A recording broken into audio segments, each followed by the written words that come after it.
તમે થાનગઢના જગા ઝેરોક્સવાળાને ઓળખો છો? નહીં ને? હા, અમે પણ નહોતા ઓળખી શક્યા કે જગો ઝેરોક્સવાળો એક હાસ્ય કલાકાર હોવાની સાથે એક ટ્રિપલ ડોક્ટરેટ લેખક અને ઉદારશીલ સમાજ સેવક છે.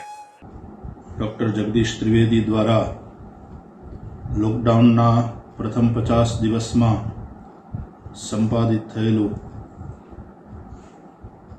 વિચારની છાબરૂપ આ સરસ પુસ્તક મારી એકાંત યાત્રા એનું વિમોચન થઈ રહ્યું છે અને એ જનસાધારણને સમર્પિત થઈ રહ્યું છે, ત્યારે ખૂબ ખૂબ અંતરની શુભકામના. આદરણીય જગદીશની કલમે આવા નવા પુસ્તકો લખાયા કરે અને એટલું જ નહીં, એના હાથે સર્જન થઈ રહ્યા છે. સફેદ કપડામાં સાધુ છે, કાંઈ જોઈ નહીં. એણે કલાની કિંમત ના આંકી. કલા દ્વારા જે કંઈ પ્રાપ્ત થાય એણે સત્કાર્યમાં વાપર્યું. કેટલી સ્કૂલો બનાવી. જગદીશે બહુ મોટું ઉદાહરણ, હું તો એ કહું કે ખાલી કલા જગત માટે નહીં, સાધુ સંતો માટે પણ એક સુંદર ઉદાહરણ પૂરું પાડ્યું છે. પોતાની 51 વર્ષની ઉંમર પછી હાસ્ય કલાને એમણે સમાજને સમર્પિત કરી દીધી છે. આ નિર્ણય પરમાર્થી નથી પણ શુદ્ધ સ્વાર્થી છે. પ્રપંચી પરમાર્થ કરતા શુદ્ધ સ્વાર્થ અનેક ગણો ઊંચો છે.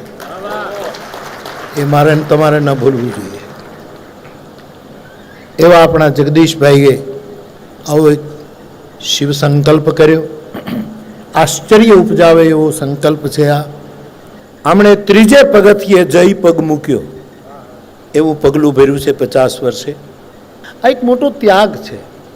જી હા, આજે હાસ્ય કલા દ્વારા જે કાંઈ પણ આવક થાય છે તેમાંથી મોટો હિસ્સો સમાજ અને જરૂરિયાતમંદ બાળકોના અભ્યાસ તેમજ સામૂહિક આરોગ્ય માટે અર્પણ કરે છે. નિર્ણય કરી નાખવો કે હવે હું આવકને ઘેરે નહીં લઈ જાઉં, એવી ખુમારી જગદીશભાઈ જે દેખાડી છે એને હું લાખ ધન્યવાદ આપું છું. તાજેતરમાં જ વિદેશ પ્રવાસ દરમિયાન એમણે 41 કાર્યક્રમ દ્વારા 2.25 કરોડ એકત્ર કરી ગુજરાતના જરૂરિયાતમંદો માટે અર્પણ કરવાના છે.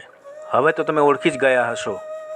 જી હા, આ જગો ઝેરોક્સવાળો એટલે હાસ્ય કલાકાર જ નહીં, પણ 3 વખત જેમણે PhDની ડિગ્રી મેળવી છે, એક મોટિવેશનલ સ્પીકર છે, નાટ્ય લેખક, કટાર લેખક અને રાષ્ટ્ર પ્રેમી છે એવા ડૉક્ટર જગદીશ ત્રિવેદી.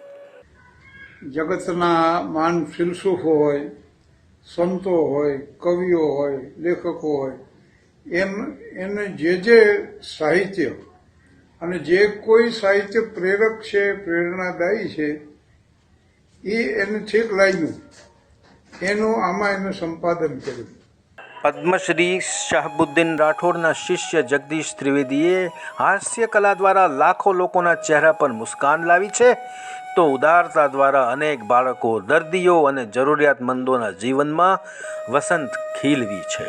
તારીખ 1 જૂન 2022ના રોજ નોર્થ અમેરિકામાં કાર્યક્રમ શરૂ કર્યો એ પહેલાં ભગવાન પાસે પ્રાર્થના કરી હતી કે હે પ્રભુ, અહીંથી મારા ભારતના જરૂરિયાતમંદો માટે 1 કરોડ જેવું યોગદાન મળી જાય એવી કૃપા કરજો.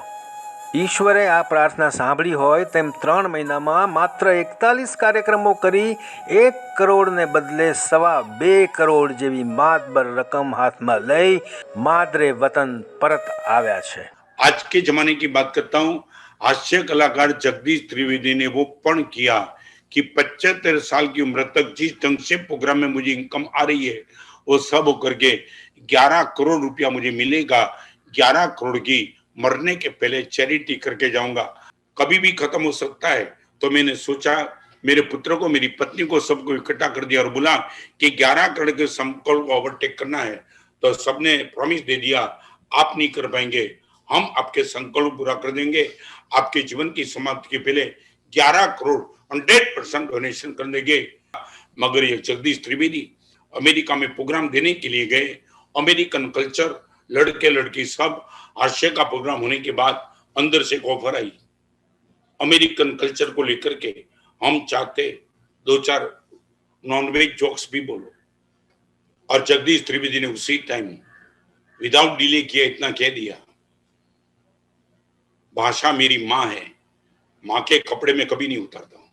15 ઓગસ્ટના રોજ આઝાદીના અમૃત મહોત્સવ નિમિત્તે ડૉક્ટર જગદીશ ત્રિવેદીના પુત્રવધુ ડૉક્ટર રૂપાલી મૌલિક ત્રિવેદી તેમજ શ્રીમતી નીતાબેન જગદીશ ત્રિવેદીએ સુરેન્દ્રનગર જિલ્લાના કલેક્ટર કેસી સંપત સાહેબને ₹5 લાખનો ચેક દેશના વીર જવાનોના રાહત ફંડમાં અર્પણ કર્યો હતો.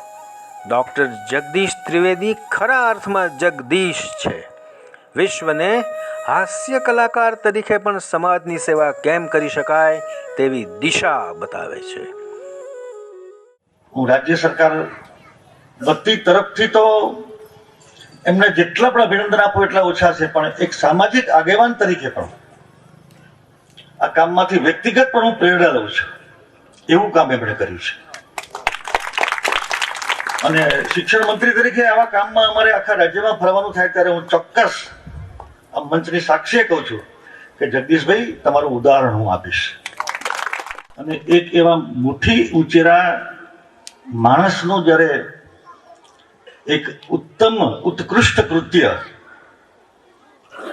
એ પ્રસંગમાં હાજરી આપવાનું હોય ત્યારે કઈ નામની જરૂર ના હોય, એમાં કોઈ પ્રોટોકોલ પણ ના આવે.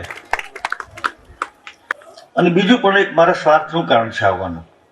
તમે શિક્ષણને અર્પણ કરો ને પછી હું લેવા ના આવું તો કેવું ચાલે? માતા પિતાએ જે શાળામાં ભણાવ્યું એ શાળા, પોતે જે શાળામાં ભણ્યા એ શાળા. મને લાગે છે કે આ સેવાનું સરવૈયું છે, એ સેવા કરવાની પ્રેરણા ક્યાંકથી મળી હશે ને, એટલે આને હું પ્રેરણાનું સરવૈયું કહું છું.